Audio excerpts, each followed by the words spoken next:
Dear friends, ഇന്ന് ഞാൻ നിങ്ങളുടെ ഒരു ഐഡിയ ഷെയർ ചെയ്യുകയെന്ന് വെച്ചാലേ, നമുക്കറിയാം ഒത്തിരി തരം ക്വസ്റ്റ്യൻസ് ഉണ്ടെന്ന്. ഇപ്പം ഇത് കാണാം, ഇൻ്റലിജൻറ്റ് ക്വസ്റ്റ്യൻ്റ്, ഇമോഷണൽ ക്വസ്റ്റ്യൻ്റ്, അങ്ങനെ ക്വസ്റ്റ്യൻ്റ് ഇപ്പോൾ കാണുന്നുണ്ടല്ലോ. അപ്പോൾ ഈ ക്വസ്റ്റ്യൻ്റ് എന്ന് വെച്ചാൽ ഓരോ ക്വസ്റ്റ്യൻറ്റിന് ഇപ്പം എന്ന് വെച്ച് കഴിഞ്ഞാൽ അതിൻ്റേതായ നമ്മുടെ ഒരു എല്ലാവർക്കും ഈ ക്വസ്റ്റ്യൻസ് സെയിം ലെങ്തിലാകണമെന്നില്ല. അതിൻ്റെ ഒരു എന്നാ പറഞ്ഞാൽ സെയിം ഒരു ഫ്രീക്വൻസിയിലാണോ നിർബന്ധമില്ല.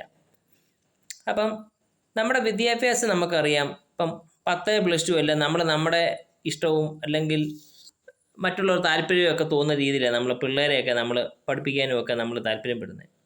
ഇതിൽ എത്ര പിള്ളേർക്ക് അവരുടേതായ താല്പര്യത്തിനുപരി അവർക്കും കൂടെ പറ്റും എന്നുള്ളതിനെക്കുറിച്ച് നമ്മൾ ആരെങ്കിലും ചിന്തിക്കുന്നുണ്ടോ എന്ന് ചോദിച്ചു കഴിഞ്ഞാൽ വളരെ വിരളമായിട്ടായിരിക്കാം. അല്ലെങ്കിൽ അത്രയ്ക്ക് നല്ല ഇതിനെക്കുറിച്ച് നല്ല ഗ്രാഹ്യമുള്ളവർക്ക് ചിലപ്പോൾ ചെയ്യുന്നുണ്ടാകാം. അപ്പോൾ എൻ്റെ ഒരു ചെറിയൊരു അഭിപ്രായം എന്ന് വെച്ച് കഴിഞ്ഞാൽ, ഇപ്പം 10 കഴിഞ്ഞ് നമ്മൾ +2 പോകുന്നു.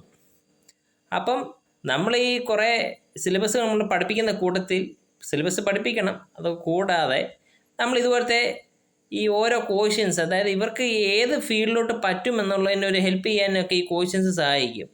അപ്പോൾ അതായിട്ട് ബന്ധപ്പെട്ട് ഇപ്പം 10+2 അത് കഴിഞ്ഞ് അങ്ങനത്തെ രീതി പ്രധാനമായവർ സെലക്ട് ചെയ്യാൻ എഡ്യൂക്കേഷൻ പിന്നെ ഹയറായിട്ട് സെലക്ട് ചെയ്യേണ്ട ആ ഭാഗത്തോട്ട് പോകുമ്പോൾ ഇങ്ങനത്തെ ക്വസ്റ്റ്യൻസായിട്ട് ബന്ധപ്പെട്ട ടെസ്റ്റുകൾ ഇവിടെ നടത്തുകയാണെങ്കിൽ, അങ്ങനെ നടത്തുന്ന വെളിച്ചത്തിൽ അതിൻ്റെ ബേസ് ചെയ്ത് തന്നെ നമ്മൾ അഡ്മിഷൻ കൊടുക്കുകയാണെങ്കിൽ ഒരു പരിധി വരെ ഇപ്പം നമ്മൾ പിന്നീടാണേലും ചിന്തിക്കുകയാണ്, ഞാനത് ആ ഫീൽഡ് തിരഞ്ഞെടുത്തിരുന്നെങ്കിൽ എനിക്കൊരു കുറച്ചുകൂടെ നല്ലതായിരുന്നു, അല്ലെങ്കിൽ അത് മെച്ചപ്പെട്ടിരുന്നു, അങ്ങനെ ഒരു നമുക്കൊരു കൺഫ്യൂഷന് ഒരു ആവശ്യമില്ല.